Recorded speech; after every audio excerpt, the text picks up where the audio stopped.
Business editor Richard Southern joins us now. And Richard, please tell me this is no joke. There's talk that many Canadians could actually get a raise next year. Look, if I'm in charge, I'm giving you a big raise, Erica, because Thank you do a you. great job. Yep. Whatever Thanks. you want. I'm backing up the truck, Erica, for you. But listen, for most Canadians, raises have been few and far between lately. That's the sad truth of the matter. But it might be about to change next year, at least if you believe two new reports that are out today. Consulting firm Eckler and recruiting firm Robert Half say many Canadians can expect a salary increase in 2023, the average being just over 4%. What type of raise you get, though, depends on what type of industry you're in. The largest pay bump expected for those working in the technology sector. They could get a 5.4% increase. Media and telecommunications and construction, looking at a 5.1% uptick. Smallest raises, though, going to those working in the education, healthcare, and hospitality sectors.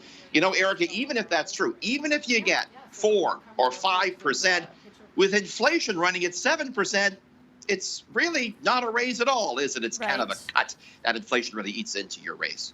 Okay, Hurricane Ian continues to move closer to Florida, and we could be looking at a disaster on both a humanitarian and agricultural scale, Richard.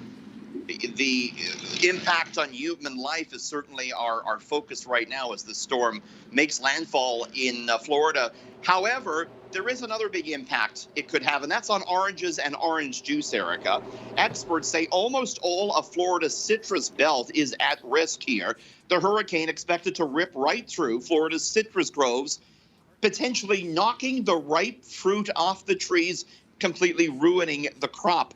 As a result, we saw orange juice futures surge to multi-month highs today. Orange juice futures were already way up this year because there's a devastating disease called a citrus greening disease, which has been damaging fruit in Florida and slowly killing the orange trees. Experts say this hurricane could be kind of the final straw for a lot of orange growers. So that's a situation we're going to watch.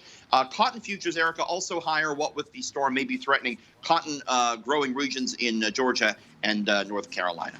All right, and finally, a Canadian pharmaceutical giant is getting a new owner. And we're talking about this because of a crime that took place in the city a number of years ago, Erica. It's Apotex Pharmaceuticals that is getting bought out by SK Partners out of New York. Apotex was founded back in 1974 by Barry Sherman.